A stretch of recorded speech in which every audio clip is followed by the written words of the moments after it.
Life, culture and current events from a biblical perspective. 2020 with Neil Johnson on Vision. You might remember just late last year, 3 senators introduced what is called the Human Rights Children Born Alive Protection Bill 2022 into the Australian Senate. The bill seeks clarification that children born alive are persons and requires health practitioners to provide medical care, treatment and statistics on children born alive as a result of terminations.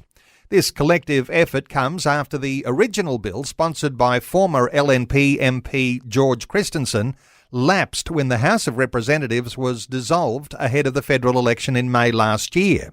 Well, let's get some insights from one of those senators, Senator Ralph Babet, who is with the United Australia Party based in Melbourne. Senator Babet, welcome along to 2020.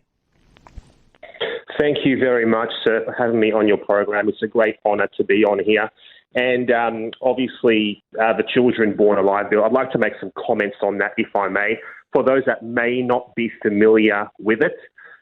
So first of all, the bill clarifies that children born alive are persons. It requires health practitioners to provide medical care, requires statistics to be kept on children born alive as a result of a botched termination. Of course, it ensures that the mother of the child born alive is not liable to prosecution, of course. Now, we had submissions open and they closed on the 10th of March 2023, and we had plenty of submissions in. So thank you everyone who put their submission in for us to take a look at. We reached out to our constituents and we asked them to become involved, get active and get involved in this process. Now, the data shows at the moment, this is the very little data that we have, that on average every week in Queensland and Victoria combined, 1 baby is born alive as a result of a botched abortion and left to die. An absolutely horrendous statistic. And the fact that people today are unaware of this needs to change. We need to make sure that people are aware of what's going on in our community today. Now, like you said, I'd like to thank George Christensen, who introduced this bill last year. And if this bill can save just 1 life, it would be worth it. It would be worth it. Now, it is unacceptable in a country like ours to allow this inhumane treatment of human beings to continue. Life is precious, and we need to do all we can to preserve it. We wouldn't treat animals like this. And indeed, if we did, the animal rights organisations would try and lock us up. They'd be all up and down the government on this one. Now, the left likes to say my body, my choice, and, maybe that's fair enough, but what about the baby's life? The difference is that I and my fellow senators, we value life, not just some lives, but all lives. What we're seeing right now, sir, what we're seeing is everything backwards. We're seeing what's good being seen as bad, and what's bad being seen as good. We're at a point now where we're not even having a debate anymore about abortion, where potentially one could maybe make an argument that in some cases it might be required in extreme cases like where the mother's life was at risk, or a severe and incurable abnormality which would result in the immediate death of the baby if born. We're not at that point. We're at a point now, and I'm going to go out on a limb here, we're at a point where abortion and the killing of children is being celebrated in our society as something positive in a way. What we're watching, in my opinion, is akin to child sacrifice, where the community and the government has sanctioned this sacrifice. It's no different to what happened in the past. I mean, if you look at our history, there are not many races or civilizations that did not practice human sacrifice at some point in time.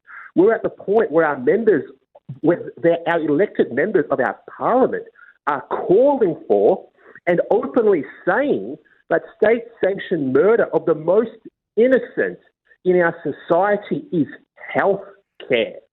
I mean, sure, I've got sympathy for people who absolutely must consider having an abortion for whichever serious and unavoidable reason it might be, but it must never be celebrated. Senator, it must always be seen for what it is.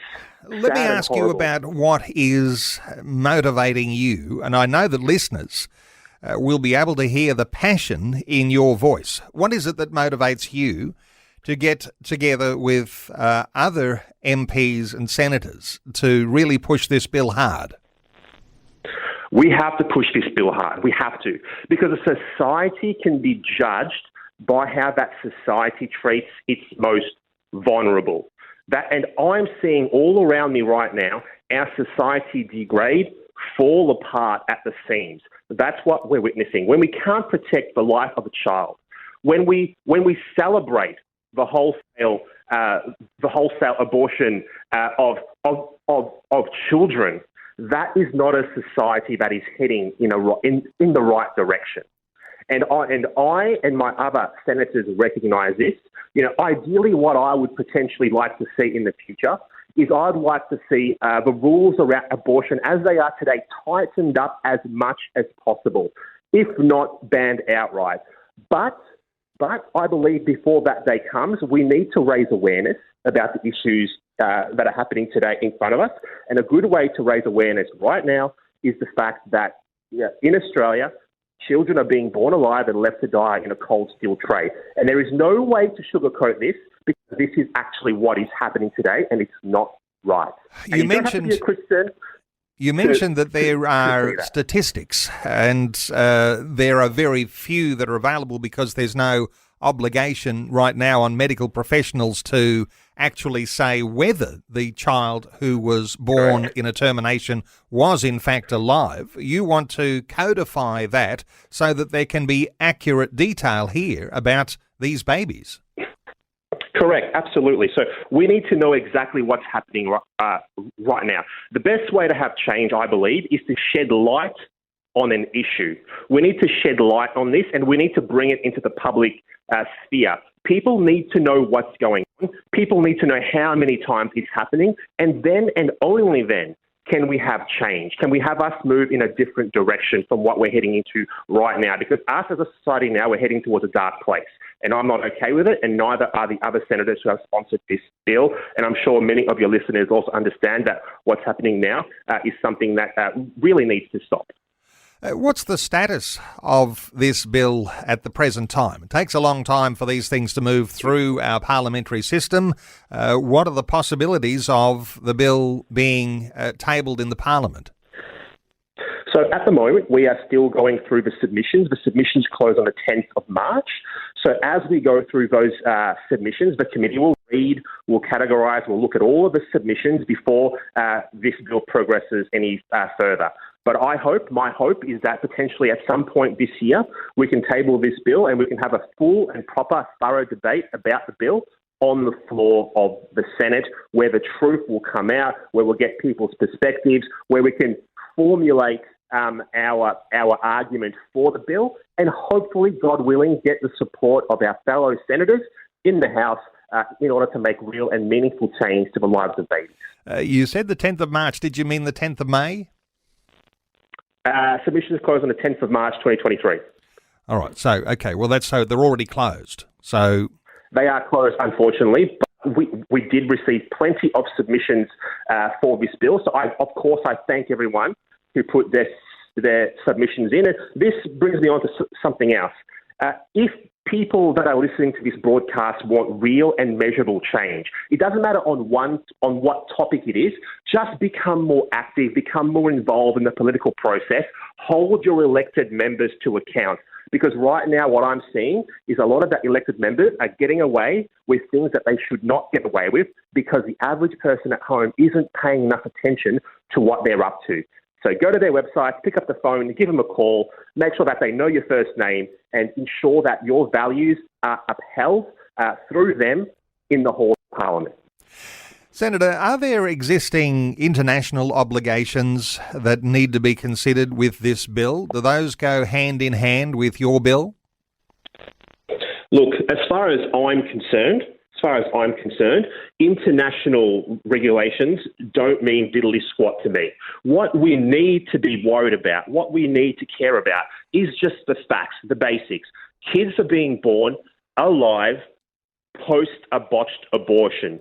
That's all I need to know. And what I'm going to do is, and what everyone at home I'm hoping will do as well, is stand with me and fight for these children. That's what we need to do. We need to fight for the rights of these unborn children, because what's happening right now, for lack of a better word, and I'm going to go out and say it, I think it's demonic, what's happening right now. And you're coming from that Christian foundation to make that comment. Let me ask you, is your stance here, and, is it part of the platform of the United Australian Party? The fact that you're a senator in our Australian Parliament might say that it is, and I know listeners can hear how passionate you are. Is it part of the United Australia Party platform? Look, I'm going to go out here and say the United Australia Party is a party which stands for everyone. It stands for everyone. It doesn't matter what your faith is, be you Christian, be you Hindu, be you Muslim, whatever it is, it doesn't matter to us. What we're about is about doing the right thing for our country, for our nation, for our people. But my views on this particular issue, yes, I'm going to go and say, yes, I am Christian myself. I went to a Christian primary school. I went to a Christian high school as well. I was baptized. Yes, I am. But my views on this particular issue have nothing to do with that. My views on this particular issue is what's right and what's wrong. I think if you ask any single person out there, if you sit them down, if you say, hey, did you know that right now in Australia, one child a week is born alive as part of a botched abortion and then left to die in a cold steel tray? Do you think that that's okay? I think most people would say, no, that's not okay. Something needs to be done.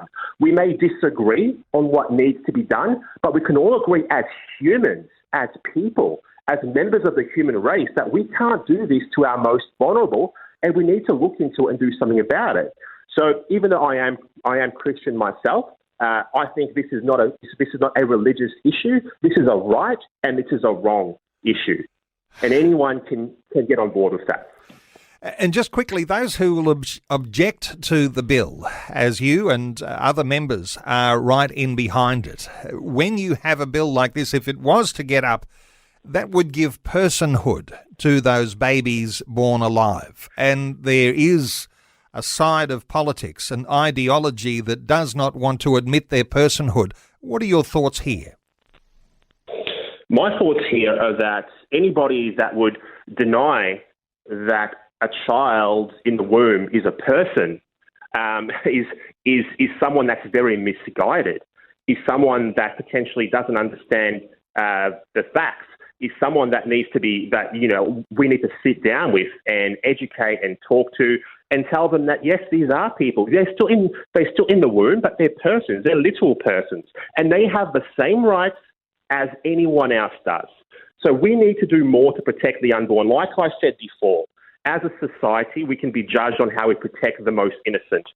And we need to do better on protecting these innocent lives. And the problem is that people now have become afraid. They become afraid to step up and say, hey, you know what? This is wrong.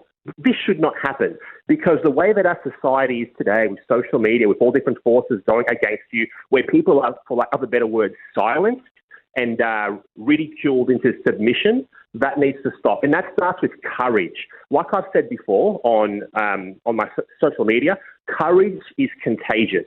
If you get out there and you show courage and you stand by your convictions, other people will follow. It is contagious. So don't be afraid to get out there in the public conversation amongst your friends and family, maybe by the cooler at work, even depending on your situation, and talk about these issues and be brave and don't be afraid. Do it respectfully, of course, but talk about it. Well, these are little persons, but they are people too, and they have the same rights that you and I have. And I'll say that we'll follow along the progress of this bill. Senator Ralph Babet is with the United Australia Party. Senator, thank you so much for sharing your thoughts with us today on 2020. Thank you, sir. Yeah, that's my kind of party, the United Australia Party. So sound the starting gun. You know we've just been